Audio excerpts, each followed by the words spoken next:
Judiciary Committee report is the most comprehensive look so far at the former president's assault on democracy, asking the Justice Department 9 times to undermine the election result. I'm wondering what your takeaway is there. Well, that there has been a coup led by the President of the United States to undermine the Constitution, and possibly and likely a criminal conspiracy as well. And all of these things that are laid out in the report are uncontrovertible evidence of the President of the United States trying to overwhelm constitutional responsibility, to subvert and evade the laws of the United States and the Constitution of the United States. But I think we also need to look at something. We are looking at an ongoing cover-up led by the Republican Party to keep the people of the United States from knowing what the hell happened in these terrible moments in which the President of the United States, for the first time in our history, tried to subvert a legal and free election. And now we are heading toward the next election in which these same forces are planning to subvert the election. So we are in a constitutional crisis. You have Chairman Durbin saying we were a half step away from We're in it.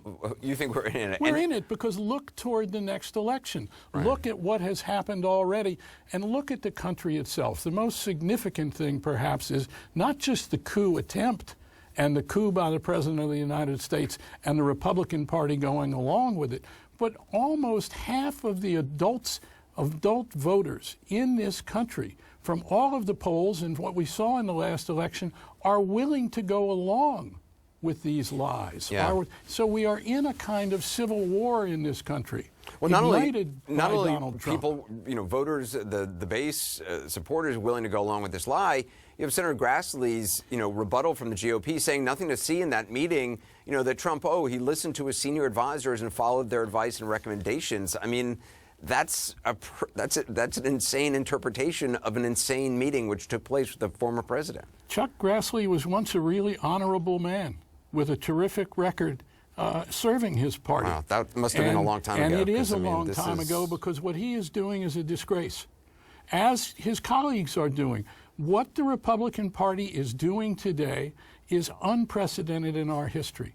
Going along with subversion of the Constitution of the United States. This is not about a set of unknown facts. It's very clear to these people in the Republican Party what happened. They want to win and prevail in this civil war at any cost. And the cost to the country is something that we have not seen in this nation since 1860 to 65. That's the only period in our history we can look at as to when the forces of undemocratic, to say the least, but when the forces gathered to undermine our unity as a country and what we stand for and who we are in a similar period right now in which, and that's what we need to be covering as well in the media. What is going on in the country that is allowing this to happen?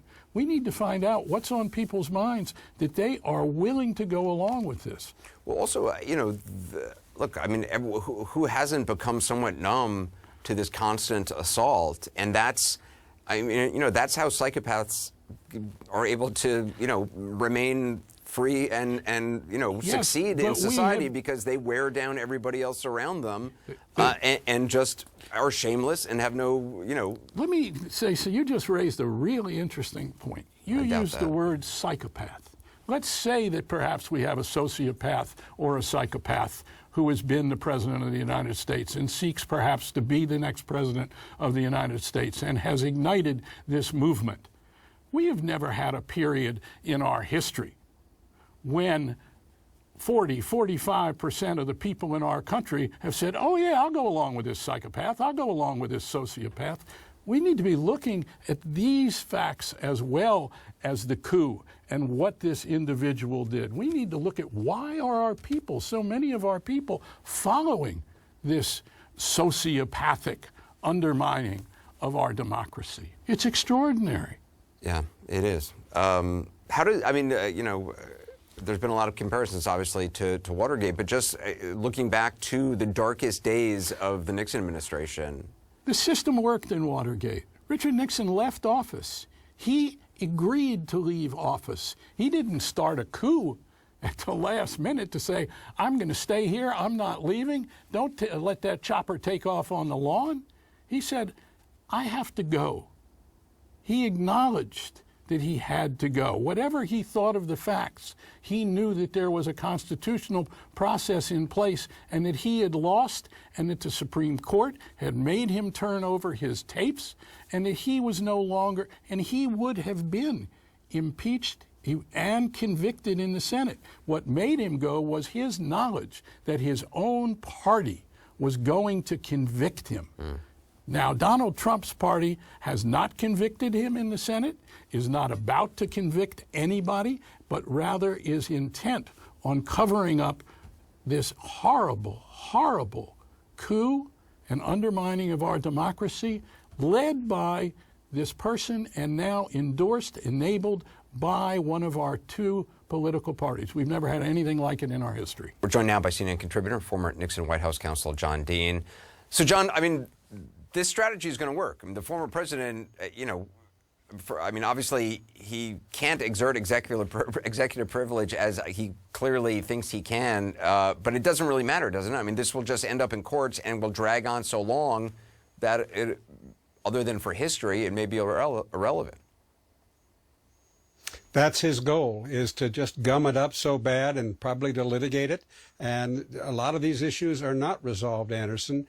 You're right. There's no way he can say to these people, you cannot testify. You cannot produce any documents in your control. The only sort of range where there is sort of mechanics that we might get to the documents is the Presidential Records Act. If they've complied with it, their records from the White House are in the National Archives. And the archivist is under an executive order written by Barack Obama that tells him what he can and cannot do. And with an incumbent president, he has limited impact on a past president's papers. And if Trump does invoke executive privilege, the archivist is the one who will make the decision in consultation with the Attorney General and the White House counsel, as well as under general instructions from the incumbent president. So, but this has never been litigated. We don't know if that executive order is even good.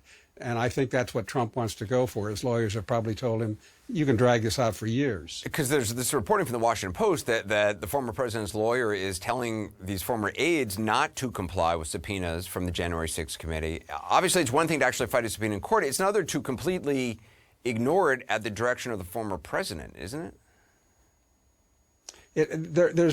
He has no authority to do that.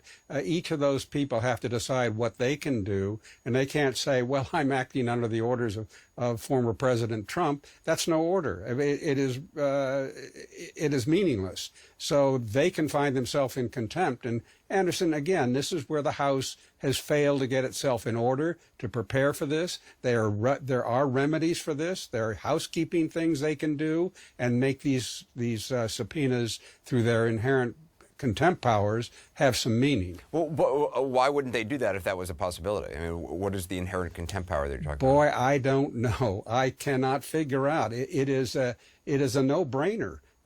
Ted Lieu introduced in the last Congress and again in this Congress a resolution that would amend their rules that would give a fine power, up to $25,000 per incident and up to $100,000 per particular material, which can be repeated again and again. It could really add up. And this is just amending their rules. They don't have to go to the Senate. They don't have to go to anybody. And I just don't get it why they don't brace themselves to deal with this kind of behavior. How significant are the new subpoenas for this, the so-called Stop the Steal organizers from the January 6th Select Committee? I mean, it's worth noting one of the organizers claimed he worked closely with Republican congressmen in planning the rally at the Capitol. Of course, whether or not he was being honest, who can tell with these people? I think they're important. I think they're being very thoughtful, the subpoenas they issue. And if these people indeed comply, and I don't know why they wouldn't, they will get more information as to how this thing really came down. And that's what they're clearly trying to get hold of.